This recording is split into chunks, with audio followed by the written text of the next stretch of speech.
of Hillsborough. Mrs. Brady and I are delighted to be among you. I could wish only one thing, that you had not given us quite so warm a welcome. Mr. Brady? Bless you. Bless you, my friends of Hillsborough. You know why I have come here. I have not come merely to prosecute a lawbreaker, an arrogant youth who has spoken out against the revealed word. I have come because what has happened in a schoolroom of your town has unloosed a wicked attack from the big cities of the north, an attack upon the law which you have so wisely placed among the statutes of this state. I am here to defend that which is most precious in the hearts of all of us, the living truth of the Scripture. I shall be happy to oblige. Sarah. No, Matt, just you and the dignitaries. You are the mayor, are you not, sir? I am, sir. My name is Matthew Harrison Brady. Oh, I know. Everyone knows that. I had a little speech of welcome ready, but under the circumstances, it doesn't seem necessary. I shall be honored to hear your greeting, sir. Mr. Matthew Harrison Brady, this municipality is proud to have within its city limits a warrior who has always fought for us ordinary people. Why, the lady folk of this town would never have got the vote if it wasn't for you fighting to give them all that suffrage. And Mr. President Wilson, who would have never got to the White House, nor won the war if it wasn't for you supporting them. And in conclusion, the... Hold it! Matt, you didn't wear your coat. Perhaps we should have a more formal pose. Who is the spiritual leader of the community? Well, that would be the Reverend Jeremiah Brown. Your servant in the Lord. The Reverend at my left, the Mayor at my right. We must look grave, gentlemen, but not too serious. Hopeful, I think, is the word. We must look hopeful. Got it. Thank you, gentlemen. And in conclusion, the governor of our state has vested in me the authority to confer upon you a commission as honorary colonel in the state militia. I like the sound of that. We thought you might be hungry, Colonel Brady, after your long train ride. And so the members of our Ladies' Aid have prepared a buffet lunch. Splendid, splendid. I could do with a little snack. You know, Mr. Brady, Colonel Brady, all of us here voted for you 3 times. I hope it was in 3 separate elections. Sir? I'm Tom Davenport. Oh, a circuit district attorney. We'll be a team, won't we, young man? Quite a team. What a handsome repast.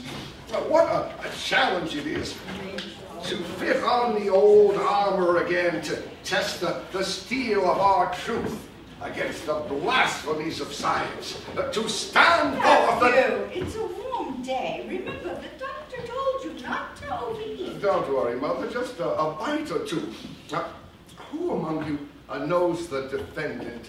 Cates, is that his name? Well, we all know him, sir. Well, just about everyone in Hillsborough knows everybody else. Can someone tell me, is this Cates fellow criminal by nature? There is the criminal.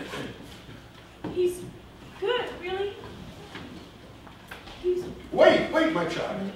Is Mr. Cates your friend? I really can't tell you. Rachel! My daughter will be pleased to answer any questions about Bertram Cates. Daughter, Reverend, you must be very proud indeed. Now, how did you come to be acquainted with Mr. Cates? At school.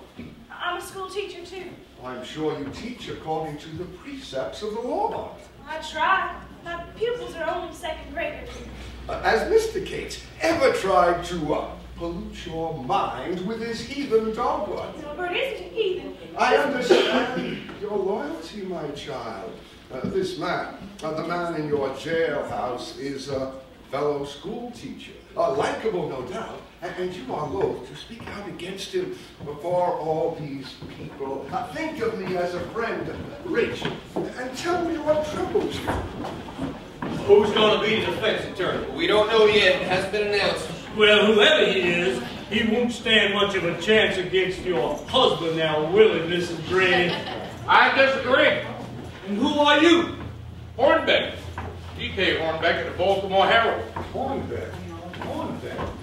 I'm a newspaper man bearing news. When the sovereign state decided to indict the sovereign mind of a less than sovereign school teacher, my editor decided that there was more than a headline here. The Baltimore Herald, therefore, is happy to announce that it is sending 2 representatives to Heavenly Hillsborough. The first is the most brilliant journalist in the country today, myself. And the other is the most agile legal mind of the 20th century, Henry Drummond. Drummond? Henry Drummond, the agnostic? I heard about him. He got them 2 Chicago child murderers off just the other day. A vicious, godless man. A Merry Christmas and a jolly 4th of July to you. Madam? Henry Drummond for the defense. Well, Henry Drummond is an agent of darkness.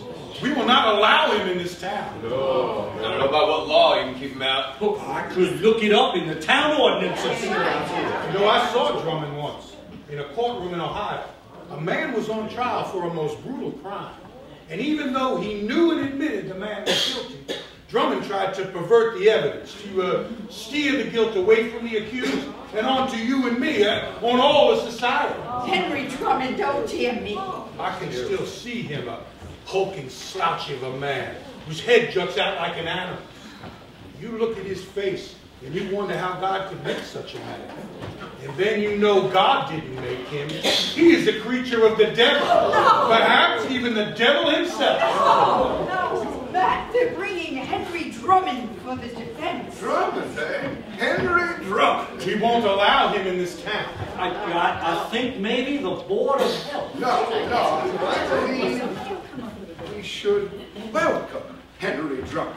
Welcome him! If the enemy sends its Goliath into battle, it magnifies our cause. Henry Drummond has stalked the courtrooms of this land for 40 years. When he fights, headlines follow. The whole world will be watching our victory over Henry Drummond.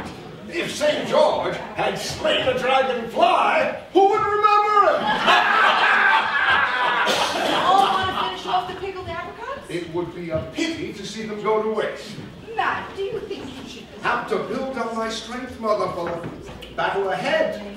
Now, what will Drummond do? He'll try to make us forget the lawbreaker and put the law on trial. But we'll have the answer for Mr. Drummond right here in some of the things this sweet young lady has told me. But Mr. Brady, A fine girl, Reverend, fine girl. Rachel has always been taught to do the righteous thing. I'm sure she has. Oh, thank you, thank you. A toast then. A toast to tomorrow, to the beginning of the trial and the success of our cause. A toast in good American lemonade. Yeah. Mr. Mayor, it's time for Mr. Brady's nap. He always likes to nap after a meal. We've reserved a suite for you at the Mansion House. I think you'll find your bags are already there. Very thoughtful. Consider it. If you'll come with me, it's just across the square. I want to thank all the members of the Ladies' Aid for preparing this nice little picnic repast. Our pleasure, sir. And if I seem to pick at my food, I don't want you to think that I didn't enjoy it. But you see, we had a box lunch on the train. He's good enough for Brady. He's good enough for Brady. He's good enough for Brady. It's good enough for me. It's good enough for Brady. It is good enough for Brady. It's good enough for Brady.